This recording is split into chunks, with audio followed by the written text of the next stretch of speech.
Good वाला morning हैगा जी and Ram Ram सभी को। कैसे हो भैया आप लोग? होप सारे ठीक होंगे, एकदम स्वस्थ मस्त, एकदम फिट अपने अपने घरों में। तो बहुत सारे दिनों से हमने कुछ भी नहीं पोस्ट किया है अपने व्लॉग चैनल पे, क्योंकि मेरा मन ही नहीं कर रहा था यार। बहुत ना मतलब ऐसे अजीब सा होता है, अच्छा नहीं लगता जब लोग आपको बेमतलब क्रिटिसाइज़ करते हैं। वैसे तो मैं कहती हूँ कि इन चीज़ों से फ़र्क पड़ना नहीं चाहिए और मुझे पड़ता भी नहीं है। बट फिर अगर बार बार वो होता है ना कि अगर कोई एक ही चीज़ बोलता रहे, एक ही चीज़ बोलता रहे, जैसे कि मुझे बोला जाता है कि भाई ये व्यूज़ लेने की कोशिश कर रही है एंड ऑल। तो यार मेरा कोई ऐसा कोई मकसद नहीं रहता है। व्यूज़, अगर मैं सच्ची बोलूँ, अगर व्यूज़ लेने हों तो जितना प्यार मुझे ये फैंडम करता है मैं बहुत आसानी से ले सकती हूँ कि इस फैंडम को और उकसाओ। ठीक है, हम लोग मीडिया वाले लोग हैं और शायद हम ये टैक्टिक्स जो है वो बहुत अच्छे से जानते हैं, लेकिन मेरा व्यूज़ लेने का कोई इरादा नहीं था। मैं उन्हीं चीज़ों के बारे में बात कर रही थी जो मुझे सही लग रही थी और जो मुझे ऐसा लग रहा था कि गलत तरीके से पोर्ट्रे की जा रही हैं। बट उसमें भी अगर लोगों को ये लग रहा था कि मैं व्यूज़ लेने की कोशिश कर रही थी, यार मेरी एक जॉब बहुत अच्छे से चल रही है और ये जॉब छोड़ने का भी मेरा कोई इरादा नहीं है। तो यहाँ पे ये तो जस्ट एक मज़े मज़े के लिए ये शुरू कर दिया था चैनल, और फिर लोगों ने यहाँ पे प्यार भी दे दिया। तो यार व्यूज़ की भूख नहीं है, और अगर है भी तो मुझे लगता है कि शायद हम लोग सोशल मीडिया वाले ही लोग हैं, हम लोग यूट्यूब वाले ही लोग हैं। अगर हो भी तो फिर उसमें भी गलत नहीं है, जिसको है भी वो भी भाई गलत नहीं है अगर उसका घर चलता है उन सारी चीज़ों से। लेकिन मेरा घर नहीं चलता है। मेरा घर चलता है कि मुझे व्यूज़ का तो कोई लेना देना ही नहीं है। मुझे है कि न्यूज़ आई, मैंने भेज दी, उधर कमाई हो रही है नहीं हो रही है मुझे उसका कोई पता नहीं होता। मैं कभी भी अपनी वीडियोस नहीं देखती हूँ पलट के भी कि भाई हाँ देखूँ मैं जाके कितने व्यूज़ आए, क्या कौन क्या कमेंट कर रहा है, मैं कभी भी नहीं देखती हूँ। तो मुझे वो लालसा नहीं है, वो वैसी इच्छा नहीं है। अगर कभी यूट्यूब में पैर जमाएंगे अपना चैनल खोल के, तो भी मुझे नहीं लगता कि मैं इस तरीके की हरकतें करूँगी कि किसी को मैं डाउनग्रेड जानबूझ के करूँगी, ज़बरदस्ती किसी को ड्रैग करूँगी जस्ट अपने व्यूज़ बनाने के लिए। मैं ऐसा कुछ भी नहीं करने वाली हूँ।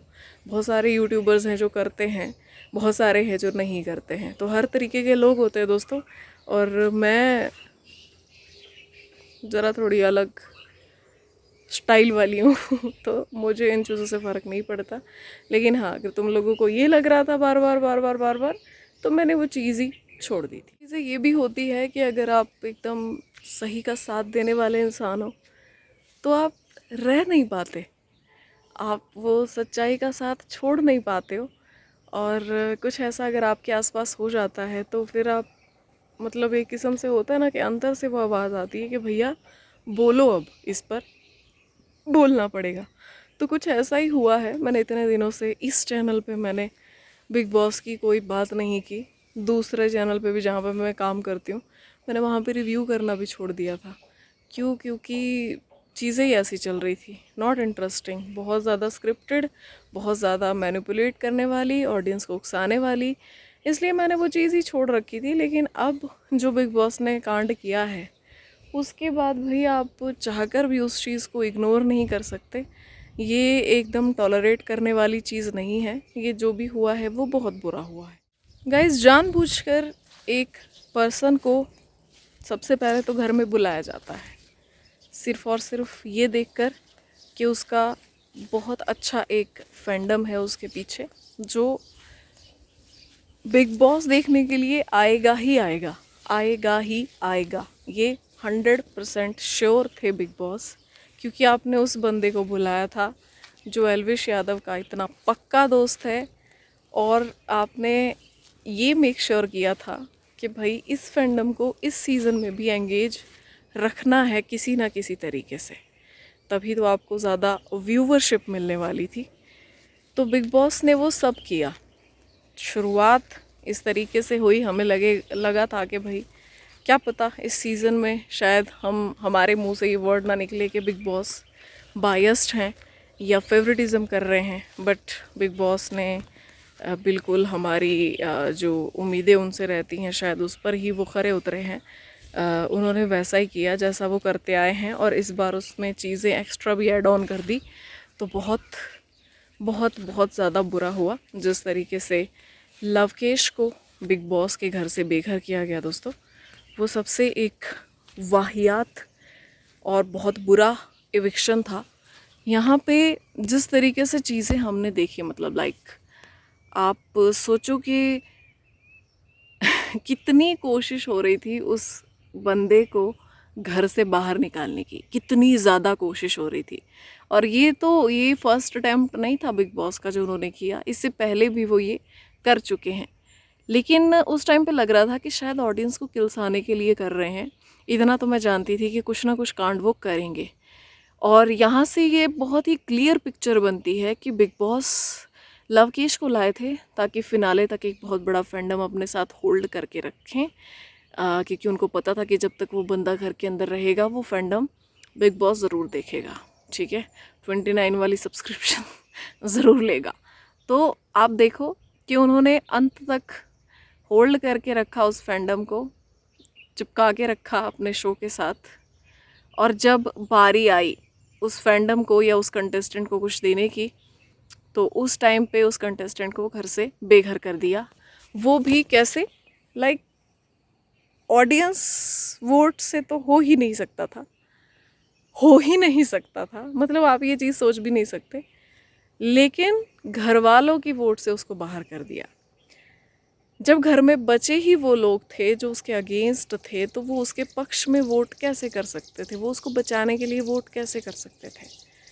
अगर यहाँ पे सिर्फ ऑडियंस वोट के सहारे चीज़ें होती, अगर सिर्फ ऑडियंस वोट के हिसाब से ये इविक्शन होते, तो साई केतन राव और अरमान मलिक बाहर होते। जैसे कि मैंने आपसे कहा था कि इन दोनों को सबसे कम वोट्स आए हैं। तो यहाँ पे दोस्तों जो भी चीज़ें हुई हैं वो चीज़ें बहुत ही ज़्यादा अजीब हुई हैं। और जिस तरीके से बिग बॉस ने ये गेम खेला है, उन्होंने सिर्फ़ और सिर्फ अपने फेवरेट्स को बचाया है। उन्होंने सिर्फ इन्फ्लुएंसर्स का इस्तेमाल किया है अपने शो की व्यूअरशिप बढ़ाने के लिए, क्योंकि इन्फ्लुएंसर्स के साथ उनके फैंस आते ही आते हैं। तो अगर ये शो थोड़ा सा भी, अगर ये शो थोड़ा सा भी 10% भी हिट है ना, तो वो इसी वजह से हिट है क्योंकि इस घर में इन्फ्लुएंसर्स थे। क्योंकि बिग बॉस के फेवरेट्स को कोई नहीं पूछ रहा है, ना नेज़ी को, ना रणवीर शौर्य को, ना ही जो साई केतन राव है उनको। और जो इन्होंने टॉप 5 में, मैंने कल भी ये बात की थी कि जो बिग बॉस की थोड़ी सी कैलकुलेशन गलत हो गई है, जो कृतिका मलिक को इन्होंने टॉप 5 में पहुंचा दिया है, वो पहुंच गई है एक्चुअली। वो उसको बोलते हैं कि वो किस्मत भरोसे काम हो गया है वहाँ पे। तो ना इन्होंने मतलब कहीं ना कहीं मुझे लगता है कि किसी के साथ भी उन्होंने इंसाफ नहीं किया है। इन्होंने शिवानी को बाहर निकाला, इन्होंने विशाल को बाहर निकाला, इन्होंने अरमान को बाहर निकाला, इन्होंने फिर लवकेश को बाहर निकाल दिया। तो भाई लाए क्यों थे तुम इन लोगों को? जनता के टॉप 4 तो आपने निकाल दिए तो फिर मतलब ऑडियंस के साथ भी दगाबाजी, कंटेस्टेंट्स के साथ भी दगाबाजी, ऑडियंस के सेंटिमेंट्स का मजाक बनाया, ऑडियंस के प्यार का मजाक बनाया, ऑडियंस ने ये जो सब्सक्रिप्शन ली उस चीज़ का मजाक बनाया। भाई एक ऐसा रूल भी होना चाहिए था कि जब आपका फेवरेट अगर उसके साथ इतनी बायसनेस हो रही है, तो वो जो 29 रुपीज़ उन्होंने ख़र्च किए हैं, क्योंकि फिर वो उसकी कोई वैल्यू नहीं है ना, तो वो भी वापस होने चाहिए। वो भी बहुत होते हैं, 29 भी बहुत होते हैं, तो वो भी वापस हो जाने चाहिए थे फैंस के।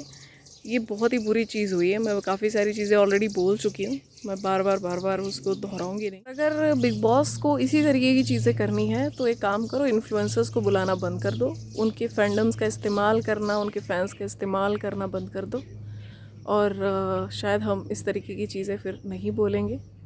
तो आप एक्टर्स को बुलाइए, उनको फेवर कीजिए, उसमें कोई प्रॉब्लम नहीं है। क्योंकि हमने डे 1 से देखा है कि किस तरीके से आपने साई को फेवर किया, किस तरीके से आपने नेज़ी को फेवर किया, किस तरीके से आपने रणवीर शौर्य को फेवर किया। ये तो दीपक चौरसिया जी बाहर चले गए, नहीं तो उनको भी ऐसे ही फेवर किया जा रहा था, उनको भी कुछ नहीं कहा जा रहा था। तो अगर जो है आपके हिसाब से इन लोगों की रिस्पेक्ट है, ये रिस्पेक्टेड लोग हैं, और जो बेचारे इन्फ्लुएंसर्स हैं उनकी कोई रिस्पेक्ट नहीं है, तो मुझे लगता है कि आपको शायद उन्हें अपने शो में बुलाना ही नहीं चाहिए। क्योंकि इस तरीके से तो इस तरीके के जो जो माइंड गेम्स बिग बॉस ने खेले हैं, ऐसे तो कोई भी नहीं डिज़र्व करता है। मुझे नहीं लगता कोई भी होता, अगर किसी के साथ भी ऐसा भी होता, ये जस्ट एक इन्फ्लुएंसर्स की बात नहीं है। अगर किसी एक्टर के साथ भी वो ऐसा करते तो शायद हम बोलते, जैसे कि सना मकबूल को ज़बरदस्ती का ग्रिल किया है, ज़बरदस्ती के नैरेटिव सेट किए सना मकबूल के खिलाफ, तो वो चीज़ भी गलत है। बिग बॉस ने इस बार बहुत, मतलब वो बोलते हैं ना हद मचाना, वो हद ही मचा दी है।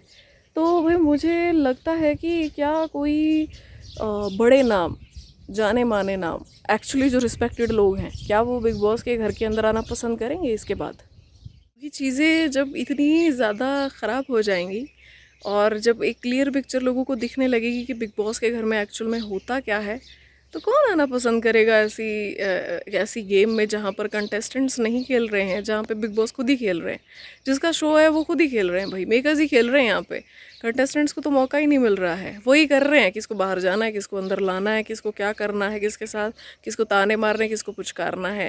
ये ना तो ऑडियंस के हाथ में है, ना ये कंटेस्टेंट्स के हाथ में है।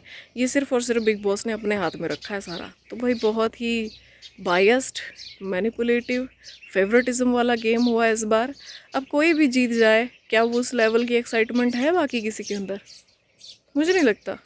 तो ये कुछ फैक्ट्स थे जिनके बारे में हमने कल रिव्यू में भी बात की थी कि कैसे इन्फ्लुएंसर्स के फैंडम्स का इस्तेमाल हुआ, कैसे खुद इन्फ्लुएंसर्स का इस्तेमाल हुआ, कैसे उनको अंत तक बचा के रखा ताकि शो की टीआरपीज़ ना गिरे, और उसके बाद उनको वो बोलते ना दूध में से मक्खी की तरह निकाल कर फेंक दिया, यूज़ एंड थ्रो।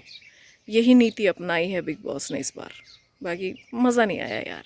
सुन रहे गाइस, शादी, यहाँ पे शादी, मतलब मैं शादी में नहीं हूँ, मैं तो घर पे हूँ। गाने सुनाई दे रहे होंगे पीछे। नी मैं पहले वीक खुश होया, दूजे वीक पैग लाए, तीजे वीक फिर तेरी याद आ गई। मज़े आ रहे गाने सुनने में। मैं बिग बॉस देख के आई हूँ अभी, और काम करके आई हूँ बिग बॉस का, तभी मुझे शादी के गाने सुनाई दिए। ये थोड़ा वाइब करते हैं भाई, अपने घर पे गाने सुनाई दे रहे हैं, इंजॉय करो।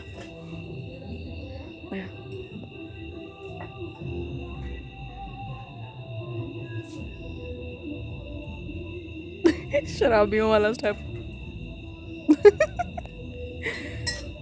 पता नहीं कौन सा गाना है।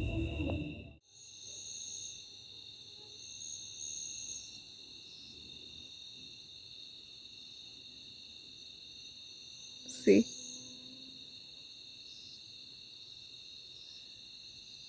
ये देखो, ये देखो, ये देखो, कहाँ गए? ये देखो, जुगनू ही जुगनू इस टाइम पे हर तरफ है।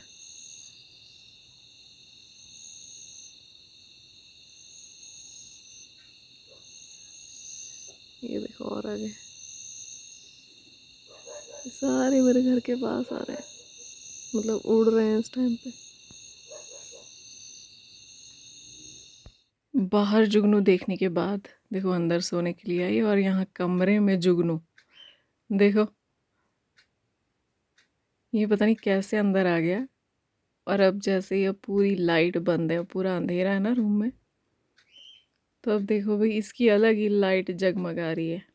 मतलब ये नज़ारा जो मैं यहाँ लेटे लेटे देख रही हूँ, ये नज़ारा देखने के लिए लोग बड़ी दूर दूर तक जाते हैं जुगनू ढूंढने। देखा होगा आपने फिल्मों में कि लोग कितने खुश होते हैं इनको देख के, डब्बे में भरते हैं इनको।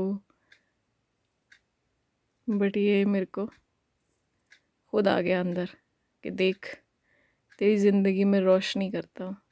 यार ये बहुत प्यारा है। ये अकेला, मतलब अभी इस टाइम पे इतना कैमरा से समझ में नहीं आएगा, बट जैसे ये लाइट इसकी ऑन होती है ना, ऐसे पूरे कमरे में थोड़ी देर के लिए, मतलब 1 सेकंड के लिए रोशनी हो जाती है, इतनी लाइट है इसमें। भगवान ने भी यार क्या क्या बनाया है सच में, और कितना सुंदर बनाया है। हमको लगता है हम ही है सर्वश्रेष्ठ। बस यार हमें एक ही चीज़ है कि हमको दिमाग दे दिया बहुत ज़्यादा, जिसका भी हमने उल्टा इस्तेमाल किया।